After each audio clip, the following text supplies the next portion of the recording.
Hello friends, welcome to GK study.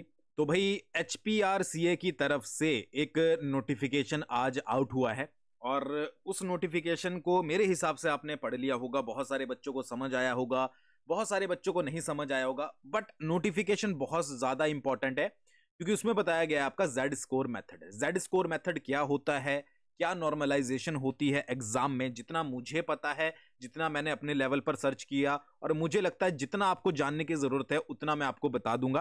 तो आज की वीडियो में हम उसके बारे में बात करेंगे। देखिए, सबसे पहले तो नॉर्मलाइजेशन जो एग्जाम्स में होती है वो कोई नई बात नहीं है। जब जहां पर भी शिफ्टों में एग्जाम होते हैं वहां पर नॉर्मलाइजेशन की जाती है। बट हिमाचल प्रदेश के स्टूडेंट, अगर हम बात करें सिर्फ HP कॉम्पिटिटिव एग्जाम्स की, तो उनके लिए इन बात को पचाना, मतलब कि डाइजेस्ट करना थोड़ा टफ है, क्योंकि आज तक जो हिमाचल प्रदेश में एग्जाम हुए हैं, एक तो विदाउट शिफ्ट हुए हैं, ठीक है। दूसरी चीज क्या है कि बहुत सारे बच्चों को यह भी नहीं पता होगा कि एग्जाम में जो है वो नॉर्मलाइजेशन होती भी है। तो शिफ्टों में एक बात आपके माइंड में कभी ना कभी आई होगी कि जो शिफ्ट में एग्जाम होते हैं, किसी का पेपर टफ आता है, किसी का पेपर नॉर्मल आता है, तो भाई क्या रहेगा। ये तो पार्शियलिटी हुई, तो उसके बारे में भी आज बात करेंगे। दूसरी चीज क्या है कि TGT के जो अब एग्जाम होने वाले हैं उनमें सबसे पहले ये जेड स्कोर मेथड जो है वो अप्लाई होगा। कंप्लीट बताऊंगा क्या होता है, किस तरीके से होता है। वीडियो को शुरू से लेकर लास्ट तक जरूर देखिएगा। वीडियो अगर समझ आ जाती है या फिर आपको जेड स्कोर मेथड से रिलेटेड कुछ भी एक्स्ट्रा पता है तो वीडियो के नीचे कमेंट कर सकते हो। इसके साथ साथ TGT का हमारा बैच चला हुआ है, टेस्ट सीरीज चली हुई है, नॉन मेडिकल मेडिकल की, जेबीटी का स्टडी मटेरियल भी चला हुआ है। सभी के लिंक मैंने डिस्क्रिप्शन में दिए हुए हैं, एक बार जाकर जरूर जो है वो जरूर चेकआउट कीजिएगा। तो भाई देखो, एक नोटिफिकेशन आया है जिसमें बोला गया है कि जो भी आपके एडवर्टाइजमेंट नंबर था 1/2025, ठीक है, जो 2/2025, 3/2025, ठीक है, 4/2025, जो भी जिस जिस डेट को निकले थे, ठीक है जी। तो ये आयोग के द्वारा डिसाइड किया गया है कि जो भी आपका कंप्यूटर बेस्ड टेस्ट होगा मल्टीपल शिफ्ट में, ठीक है, उसके स्कोर को जो है कैंडिडेट के, उसको नॉर्मलाइज किया जाएगा जेड स्कोर मेथड के साथ, ठीक है जी, mean and standard deviation method. अब अगर इसके क्या करने के लिए, मेरिट लिस्ट को जो है वो ड्रॉ करने के लिए, अब अगर आप mean and standard deviation method के बहुत डिटेल में जाओगे तो कुछ ज्यादा बेनिफिट आपको मिलेगा नहीं, क्योंकि इतना ज्यादा हमें देखना नहीं है, ठीक है। हमें सिंपल सा एक फॉर्मूला यहां पर दिया गया है, ये वाला, कि XN is equal to S2 divided by S1 into X minus XAV plus YAV, ठीक है। अब ये क्या है, क्या मर्ज है, सभी के बारे में मैं बहुत इजी तरीके से आपको समझाने की कोशिश करूंगा। बस कोशिश ये कीजिएगा कि अपना फोकस इस पर रखें। अगर आप इंटरेस्टेड हो अपने मार्क्स को, निकल को बोलोगे मेरे कम हो गए मार्क्स, मेरे बढ़ गए, ये क्या हुआ, कैसे हुआ, फिर आपको जो है वो दिक्कत होगी, ठीक है जी। अब सबसे पहले ये समझो क्यों ये नोटिस जो है वो जारी हुआ है, ठीक है। देखो, अगर कंप्यूटर आधारित परीक्षा यानी कि CBT होती है, कई शिफ्टों में अगर करवाई जाती है, तो आपको पता ही होगा कि कुछ शिफ्ट में पेपर थोड़ा कठिन आता है, कुछ शिफ्ट में थोड़ा आसान होता है। हालांकि ये कौन डिसाइड करेगा कि शिफ्ट का पेपर आसान है या टफ है, ये अभी तक मुझे नहीं पता है, बट ये आपको पता ही होगा कि शिफ्ट में पेपर टफ भी आता है और आसान भी आता है। इसलिए सभी जो कैंडिडेट हैं उनको एक कॉमन स्केल पर, एक समान पैमाने पर लगा लाने के लिए जो है वो जेड स्कोर नॉर्मलाइजेशन मेथड का इस्तेमाल किया जाएगा। मैंने आपको यह बता दिया कि ये नोटिफिकेशन आया क्यों है। अब जेड स्कोर नॉर्मलाइजेशन होता क्या है। देखो, परीक्षाएं जो है वो कई शिफ्टों में होगी, जैसे आपने TGT का देख लिया होगा, एक शिफ्ट में पेपर आसान आया, ठीक है, दूसरी शिफ्ट में पेपर टफ आया।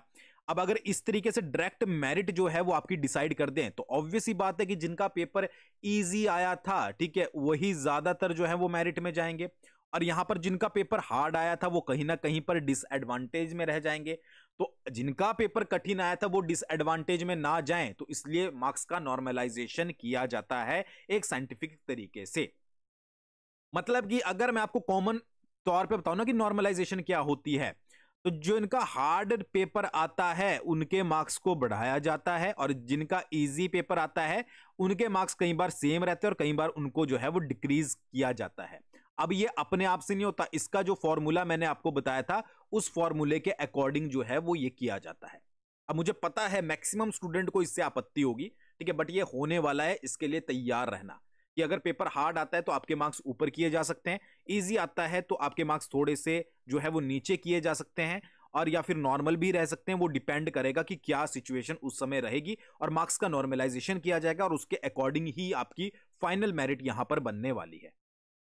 आपने अभी तक यूट्यूब पे बहुत सारी वीडियोस इसके रिगार्डिंग देख ली होगी, बट एक्सप्लेनेशन आपको हुई है कि नहीं हुई है मुझे उसका पता नहीं है। तो इस वीडियो को देखने के बाद अगर आपको समझ आ जाएगा तो कमेंट करके मुझे बता देना, ठीक है, क्योंकि मुझे इसको खुद ढूंढने में बहुत मेहनत लगी है, ठीक है।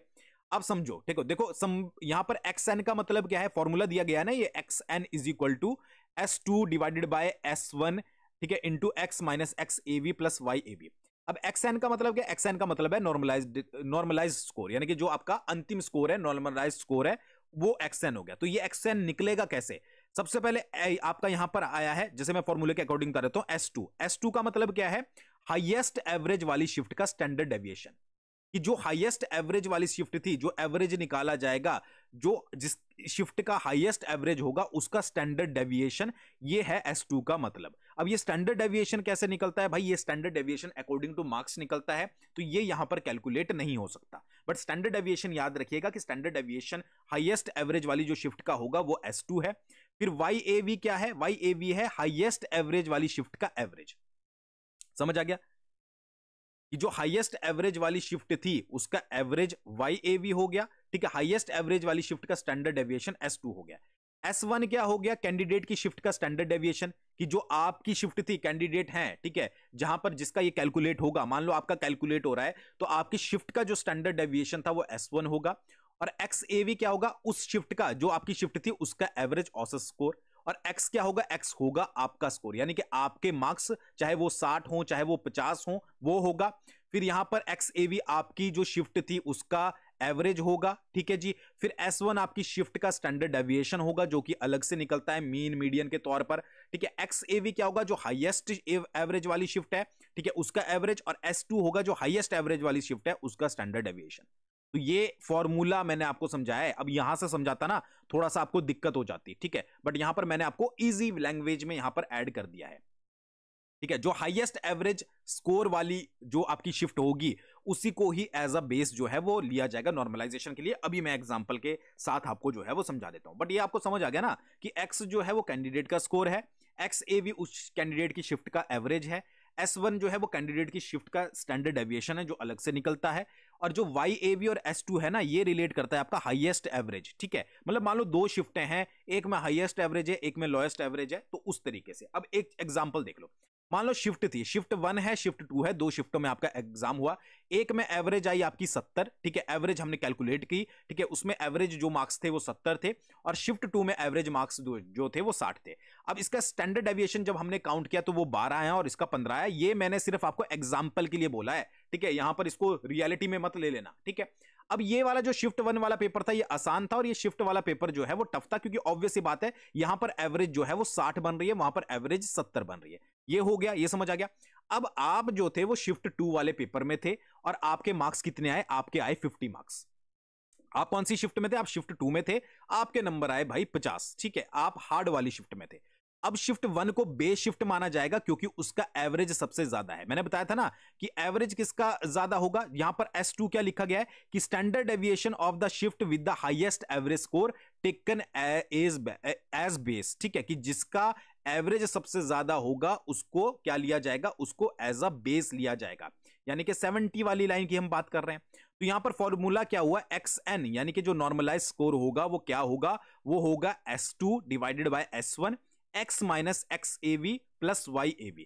तो S2 क्या है? S2 हमारा क्या था? हमने पीछे देखा था, S2 क्या था? स्टैंडर्ड डेविएशन, ठीक है। किसका स्टैंडर्ड डेविएशन? S2 था हाईएस्ट एवरेज वाली शिफ्ट का स्टैंडर्ड डेविएशन। ये एवरेज हाईएस्ट किसका है? इसका है 70, तो इसका स्टैंडर्ड डेविएशन क्या हुआ? 12 हमने यहां पर रख दिया। S1 क्या था भाई? S1 था हमारा, मैं बार बार इसलिए दिखा रहा हूं ताकि आपको समझ आ जाए, कैंडिडेट की शिफ्ट का स्टैंडर्ड डेविएशन। तो कैंडिडेट की शिफ्ट यानी कि आपकी शिफ्ट कौन सी थी? सेकंड थी, तो इसका स्टैंडर्ड डेविएशन कितना था? 15 था, तो 12 डिवाइडेड बाय 15। फिर आपके मार्क्स कितने थे? आपके मार्क्स आए 50, ठीक है जी। और आपके जो आपका एवरेज था शिफ्ट का वो कितना था? वो था आपका 60। और हाईएस्ट जो एवरेज है, ठीक है, शिफ्ट का वो कितना है? वो 70 है। तो जब आप इसको कैलकुलेट करोगे पूरा तो ये कितना आएगा? ये आएगा 62, यानी कि आपके नंबर 50 थे और आपका नॉर्मलाइज स्कोर कितना हो गया? वो हो गया आपका 62। समझ आया? तो इस तरीके से जो आपका स्कोर है उसको नॉर्मलाइज किया जाता है। और इसमें यही होता है कि जो आपके हार्ड वाला शिफ्ट होती है, हार्ड पेपर वाली शिफ्ट, उसके जो है, ठीक है, वो आपका मार्क्स बढ़ते हैं, और जो इजी शिफ्ट होती है उसके बाद कई बार सेम और कई बार जो है वो डिक्रीज होते हैं, ठीक है। तो ये याद रखिएगा। तो यदि परीक्षा मल्टीपल शिफ्ट्स में होगी तो नॉर्मलाइजेशन किया जाएगा, ऑब्वियस ही बात है कि शिफ्ट्स में ही होगी। जेड स्कोर मेथड यूज किया जाएगा। कठिन पेपर वाले का फायदा क्या होता है कि मार्क्स उसके थोड़े ऊपर जाते हैं। आसान पेपर वाले का संतुलन मतलब कई बार बैलेंस रहता है और कई बार मार्क्स जो है वो घट भी जाते हैं। तो नॉर्मलाइज करने के लिए कि भाई इक्वल लेवल पर जो है ये आ सके, ठीक है। और फाइनल मेरिट आपको पता है नॉर्मलाइज्ड मार्क्स से ही बनेगी, रॉ मार्क्स से नहीं। कि आपने 50 ले लिए तो उसके बेसिस पर आपकी मेरिट डिसाइड नहीं होगी, कि आपके 90 नंबर आ गए उसके बेसिस पर आपकी मेरिट डिसाइड नहीं होगी, ठीक है। कई बार ऐसा होता है, देखो बहुत बार ऐसे चांसेस देखने को मिले हैं कि जिनके पेपर आसान आए हैं उनके मार्क्स जो हैं वो सेम रहे हैं, ठीक है, इक्वल रहे हैं। बस जिनका पेपर हार्ड आया उनके मार्क्स को जो है वो इंक्रीज किया गया है। अब देखो इससे ज्यादा डिटेल मैं समझा नहीं सकता, ठीक है। इतना समझ आ गया तो वेल एंड गुड है, ठीक है। बाकी नहीं समझ आया तो आने वाले समय में जब एग्जाम दोगे तो अच्छे से समझ आ गया। बस थोड़ा बहुत आपको समझ आ गया होगा कि नॉर्मलाइजेशन इस बार जो है वो अप्लाई होने वाला है। इसके अलावा भी क्या लिखा हुआ था उन्होंने, normalization process in candidate scheduling to ensure fairness and consistency during exam scheduling, the following steps are implemented as the part of normalization process. देखो subject distribution across shift, same subject will be distributed across all shift to maintain uniformity. कि देखो same subject जो है वो आपके distribute किए जाएंगे। ऐसा नहीं है किसी में एक्स्ट्रा सब्जेक्ट डाल दिया, किसी में एक सब्जेक्ट को कम कर दिया, ऐसा नहीं होगा। कि अगर नॉर्मलाइजेशन प्रोसेस जो है वो किया जाए अच्छे से हो, ठीक है, उसके लिए जो है वो सभी शिफ्ट्स में एक इक्वल जो है वो डिस्ट्रीब्यूशन किया जाएगा सब्जेक्ट का। फिर equal note allocation and equal number of notes will be booked across all shift, के इक्वल कंप्यूटर्स जो है वो नोट्स वगैरह आपके जो है वो बुक किए जाएंगे। फिर categories wise allocation, candidate will be allocated in a balanced manner according to dear category, balanced manner में उनको जो है वो एलोकेट किया जाएगा। डिफिकल्टी जो लेवल होगा क्वेश्चन पेपर का उसको जो है वो अच्छे से मेंटेन किया जाएगा ताकि ज्यादा नॉर्मलाइजेशन की जरूरत जो है वो ना पड़े, ठीक है। तो इसको भी आप जो है वो एक बार यहां पर पढ़ लीजिएगा, ठीक है। बट ये जो मैंने पीछे एग्जांपल समझाया ये एग्जांपल सिर्फ मैंने खुद क्रिएट किया था ताकि मैं आपको नॉर्मलाइजेशन समझा सकूं। नॉर्मलाइजेशन टोटली डिपेंड करती है स्टैंडर्ड एविएशन के ऊपर, क्या निकल रही है, कई बार थोड़ी कम निकली, ठीक है, उस अकॉर्डिंग जो है वो सारी कैलकुलेशन होती है। बट एक बार दिमाग में याद रखिएगा कि ये फॉर्मूला जो है वो आपका स्टैंडर्ड मतलब कि नॉर्मलाइजेशन के लिए यूज होगा और फाइनल मेरिट जो है वो नॉर्मलाइजेशन के बेसिस पर लगेगी। अब HPRCA बाद में इसके ऊपर नॉर्मलाइजेशन दिखाता है कि किस तरीके से हुई है क्या नहीं हुई है, क्योंकि हिमाचल वालों के लिए पहला टाइम है जो हिमाचल प्रदेश की ही सिर्फ तैयारी करता है, तो उनके लिए फर्स्ट टाइम है। तो भाई मुझे लगता है कि इसको और अच्छे से एक्सप्लेन करना जो है वो जरूरी है। अगर नोटिफिकेशन में जो है ये थोड़ा एग्जाम्पल के साथ दे देते तो ज्यादा बेटर होता, ठीक है। तो बाकी आई होप आपको थोड़ा समझ आ गया होगा। बाकी किसी को इसके बारे में और अधिक जानकारी है तो भाई एक तरीके प्रॉपर तरीके से कमेंट कर देना, ठीक है, ताकि और स्टूडेंट भी इसका फायदा उठा सके। समझ आ गया? तो भाई मुझे जितना पता था मैंने आपको समझा दिया। मुझे कोई और जानकारी मिलेगी इससे रिलेटेड मैं आपको जरूर बताऊंगा। आई होप आपको वीडियो समझ आ गई होगी। इसको दोस्तों के साथ जरूर शेयर कीजिएगा। Thanks for watching. बहुत जल्दी मिलते हैं नेक्स्ट वीडियो के साथ।